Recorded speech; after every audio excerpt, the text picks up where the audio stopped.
Assalamualaikum warahmatullahi wabarakatuh. Masih bersama admin RTS di RTS Video.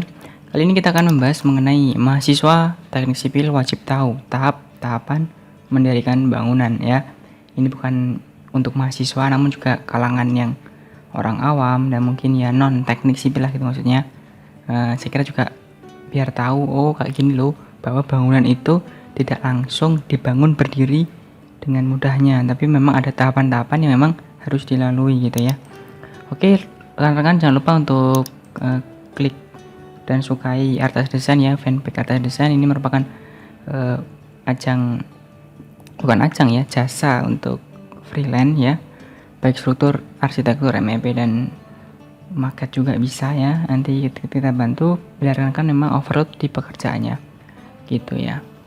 Nanti juga di link deskripsi juga ada. Oke, biar tidak lama-lama, di sini saya mencoba untuk bukan kembali lagi, bukan ya, ini merupakan tulisan saya pada 2016 ya, ini 14 Juli 2016. Ini merupakan tulisan saya dulu yang pernah saya tulis, kemudian juga ya sekarang di 2021 ya saya buka lagi 2103 21 lagi ya, tahapan mendirikan bangunannya. Jadi ini rekan-rekan yang sekiranya agak malas mendengarkan, melihat videonya ya nanti di skip saja. Namun yang memang ingin belajar, nanti kita akan membaca ya, membaca sambil memberitahu gitu loh maksudnya ya. Jadi ini merupakan dulu di akhir bulan puasa saya dulu ya, 1437 Hijriah. Penulis dapat meluangkan waktu untuk membuat sedikit artikel ya, semoga bisa bermanfaatnya. Di 2021 ini penulis mencoba untuk membuat videonya.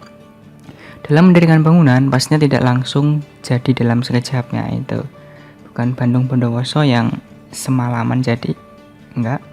Namun ada tahapan panjang yang harus dilalui sebelum bangunan itu resmi berdiri. Layaknya beras ya, ini secara mudahnya. Pastinya dari padi dulu diolah hingga melewati berbagai tahapan. Dalam bangunan memang tahapannya memerlukan waktu yang cukup lama dan panjang. Nah ini memang ya tidak bisa seminggu 2 minggu, tapi hitungannya bulanan gitu. Supaya tidak terlalu ribet juga ya, ini berikut beberapa ya, ini ada beberapa nanti yang saya sampaikan. Yang pertama memang ada tahap studi pendahuluan.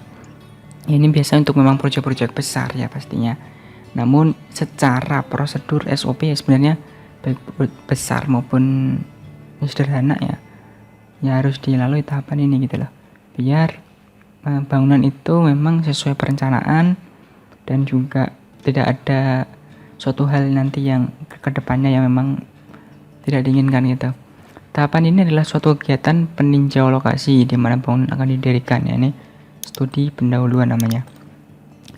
Pada tahapan ini dimaksud untuk mengumpulkan data-data tentang keadaan lokasi bangunan seperti apa, keadaan tanah ya mungkin secara visual lah, lingkungan, transportasi, sumber air, listrik, izin kependudukan, serta data lain yang sekiranya diperlukan untuk proses mendirikan bangunan dengan tujuan yang direncanakan. Kemudian semua data tersebut dianalisa bila mendukung untuk mendirikan bangunan, terutama pada saat operasional, maka data-data dijadikan kajian untuk mendirikan bangunan. Namun bila data-data yang diperoleh tidak memungkinkan, maka kegiatan dapat dan dialihkan ke lokasi yang sekiranya memungkinkan gitu kan ya. Jadi memang dari studi pendahuluan ini itu akan ibaratnya disurvei, saat survei ya, nanti kayak apa sih lingkungannya, secara lingkungan, secara visual, secara pengalaman para engineer mungkin ini bisa didirikan gak sih gitu ya. Terus kalau memang bisa ya akan lanjut lagi ke tahap 2, yaitu studi kelayakan. Nah kayak apa sih studi kelayakan ini? Nah jadi pada tahapan ini lakukan penelaahan terhadap semua data. Dari data pertama yakni data studi pendahuluan tentang keuntungan sosial, keuntungan ekonomis yang bisa dicapai. Untuk mendapatkan yang jelas keuntungan sosial dan ekonomis. Jadi ini studi kelayakan lebih ke kayak memang kayak ini ya, pemerintah ya, proyek-proyek pemerintah. Jadi mungkin kita mau ingin mendirikan puskesmas, jadi secara sosial, secara ekonomis kayak gimana sih kita ingin mendirikan sebuah IPAL di suatu daerah, secara ekonomis kayak gimana sih, akan menguntungkan pendapatan daerah enggak gitu loh. Maka pada tahapan ini akan disinggung masalah-masalah yang menyangkut aspek struktur, arsitektur, bangunan, Hasil tahapan ini akan menjadi dasar dalam penetapan penolakan realisasi suatu proyek ya. Jadi ini akan menjadi tahapan ya, mungkin kan yang melihat demo-demo menolak proyek ini ya, itu didasari oleh studi kelayakan itu. Jadi secara sosial, secara ekonomis itu menguntungkan nggak sih, atau malah bikin suatu daerah itu menjadi kurang baik secara lingkungannya itu. Dalam hal ini, hal tertentu tahapan studi pendahuluan studi kelayakan bisa digabungkan menjadi satu tahapan kegiatan yang bisa disebut dengan tahapan preliminary atau tahapan persiapan itu. Terus kemudian yang ketiga, kalau memang nanti sudah oke, kita lanjut lagi ke tahap 3, tahapan perencanaan atau desain. Ini rekan-rekan juga sudah sering mendengarnya ya untuk tahapan ini. Jadi kayak apa? Jadi sudah jelas dari tahapan ini, perencanaan dan desain. Tahapan ini merupakan tahapan tindak lanjut dari penentuan suatu proyek berdasarkan hasil studi kelayakan. Ya, jadi tahapan lanjutan yang kedua tadi. Dalam tahapan ini dilakukan tahapan perencanaan atau desain yang meliputi berbagai hal, mulai dari pembuatan gambar bestek.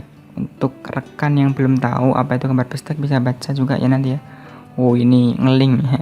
Ibaratnya kalau blog itu harus ngeling dengan web lain supaya pembaca itu lebih nyaman itu rekan-rekan ya. Karena di sini buat video ya nggak apa-apa kita baca doang. Penetapan program kerja anggaran biaya, ini RAB-nya, serta sampai dengan penyediaan dokumen untuk pelelangan dan kontrak. Ya seperti ini. Ya baik di swasta yang proyek besar maupun di pemerintah pasti akan ada lelang ya, dan kontrak gitu. Baik lelang secara terbuka maupun tertutup gitu. Oke, setelah desain perencanaan selesai, kita masuk ke tahap yang mungkin ini paling sering dilihat banyak orang dan mungkin orang mengira ya langsung ini gitu, yaitu tahap pembangunan fisik pelaksanaannya gitu. Tahap pembangunan fisik bertujuan untuk mewujudkan fisik bangunan di lapangan sesuai dengan hasil tahapan perencanaan ya. Jadi kalau kita lihat memang saling terkait baik dari semua tahapan itu gitu, didasari gitu maksudnya, didasari dari tahapan-tahapan sebelumnya. Untuk bisa sampai tahapan ini biasanya harus melalui tahapan tender lelang atau penunjukan PL juga bisa.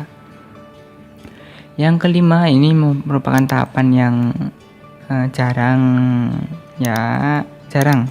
diperhatikan dan juga jarang dilihat ya. Kebanyakan orang yang membangun sudah selesai gitu, tapi ini yang terpenting yaitu pemeliharaan. Jadi kita bisa bangun tapi nggak bisa melihara kan juga percuma, itu pasti rusak dan akhirnya bangun lagi.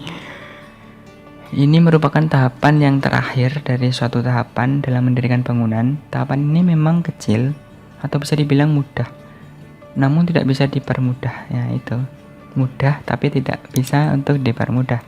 Bila tahapan ini tidak dilaksanakan maka akan sia-sia bangunan yang sudah didirikan gitu. Jadi maintenance itu pasti akan ada, maintenance bulanan, maintenance harian ya, kita membersihkan gitu. Maintenance tahunan juga ada, maintenance per 10 tahun juga ada harusnya. Gitu. Tahapan pemeliharaan ini sebenarnya bukan dari tahapan kegiatan pembuatan suatu bangunan ya, bukan proyek, akan tetapi merupakan kelanjutan dari tahapan yang sebelumnya. Jadi kalau dilihat dari kata-katanya kurang jelas, mohon maaf ya ini. Pastinya tahapan ini dimulai setelah bangunan terrealisasi atau berdiri ya, berfungsi sampai batas umur bangunan tersebut gitu.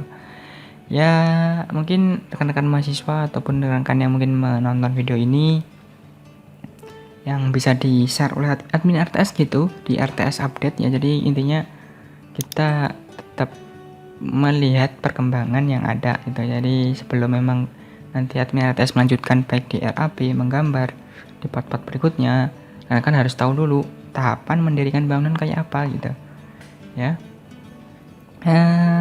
Mohon juga kritik dan sarannya ataupun mau ditambah lagi, karena kan nanti yang ke-6 ada, silahkan nanti bisa di kolom komentar ya. Ditunggu juga untuk ilmu-ilmunya yang rekan-rekan sampaikan, yang kalian berikan ya.